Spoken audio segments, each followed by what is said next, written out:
Bon du coup aujourd'hui on est le 12 juillet et qui dit 12 juillet dit jour de mon anniversaire. Bon en vrai il va rien se passer de fou parce que je mange toujours pas. Je suis au 5e jour et puis en fait hormis ça, comment dire, en fait la spécialité de la Roumanie c'est vraiment la viande et je n'en mange pas vu que je suis végane. Et du coup il n'y a pas grand chose qui me fait envie. Franchement il n'y a pas grand chose qui me fait envie. Donc c'est pas très grave et après je vais aller dans la campagne donc à part de la viande je vais avoir du mal à trouver un peu d'options véganes etc. C'est pas grave, je fêterai ça quand je serai plutôt à Bucarest, peut-être sur la côte, peut-être que c'est un peu plus populaire et que du coup il y aura plus d'options pour moi et que j'aurai fini le jeûne bien entendu. Bon jour d'anniversaire mais jour de fainéantise apparemment parce qu'il est 10h et que je démarre seulement maintenant. Ce qui est pas du tout mon genre mais je dors tellement bien. Voilà, je profite. Pourtant je suis pas une grosse dormeuse en général, je dors à peu près... allez 7h, 7h30 en termes général et après je pense que c'est peut-être le jeûne. Mais ce qui est marrant parce que dans les effets secondaires c'est plutôt le sommeil par intermittence, le fait qu'on se réveille non-stop qui est signalé alors que là ça fait déjà, les 2 premières nuits j'avais mal dormi et puis là je dors comme un bébé donc tant mieux j'ai envie de dire. Donc voilà, bon du coup là on va direction le château de Făgăraș. Un truc comme ça, je vous l'écrirai encore une fois, je suis une horreur, je suis désolée. Je pense pas que je le visiterai, je pense pas du tout d'ailleurs. Mais par contre, si c'est possible, je pense que je vais faire voler mon drone parce que ce que je trouve magnifique avec ce château, c'est surtout l'enceinte qu'il y a autour. Donc on va regarder si on peut faire ça. Ça dépend s'il y a beaucoup de gens ou pas. Parce qu'en Roumanie, il y a quand même des règles qui est de pas le faire au-dessus des habitations, sauf qu'il y a le village. Donc on va voir ce qu'on arrive à faire. Bref, c'est parti!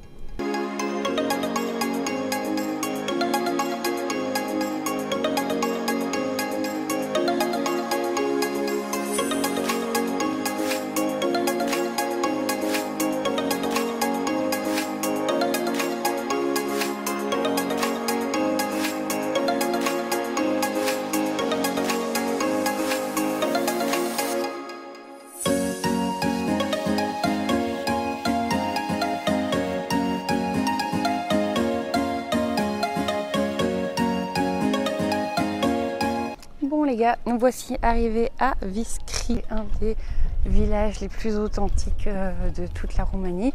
Du coup il y a un peu de tourisme mais pas beaucoup. C'est ça que j'aime bien aussi avec la Roumanie, c'est qu'il y a vraiment pas beaucoup de tourisme et surtout je n'ai croisé que 2 familles, 2 groupes français. Ça change. Donc voilà, ici les rues sont... voilà, vous allez le voir. En fait les voitures qui sont là, ça appartient aux touristes parce que les gens se déplacent en charrette comme vous pouvez le voir. Devant, les chevaux sont en liberté, comme vous allez voir un peu plus loin.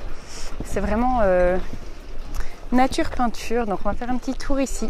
Voilà.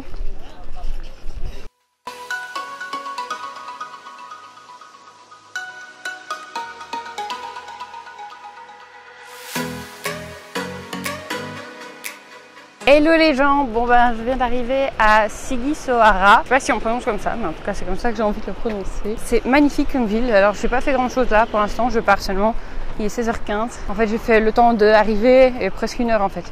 Le temps d'arriver, le temps de mettre mes bagages, le propriétaire a voulu me montrer un peu tout, on a fait les papiers, bref ça a pris pas mal de temps. Mais ça a l'air trop beau, donc là c'est parti, je vais faire un petit tour.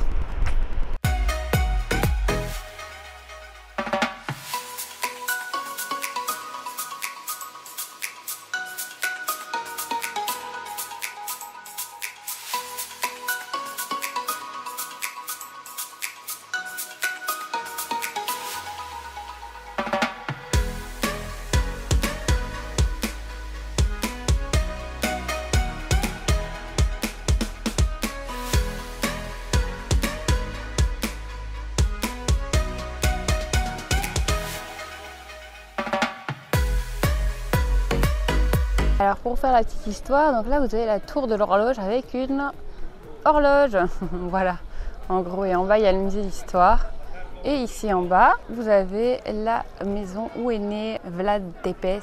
Donc Tepes ça veut dire l'empaleur. Je vous ai pas fait la petite histoire quand je suis allée au château de Vlad. Il adorait empaler les gens. Enfin adorer c'est un grand mot parce que mine de rien, moi je trouve qu'il n'était pas si mauvais que ça. Il punissait pas pour un oui ou pour un non. Il punissait surtout les voleurs, enfin voilà, des trucs méchants quoi on va dire. Bon après c'est un peu radical. Mais voilà, il était connu pour le goût du sang.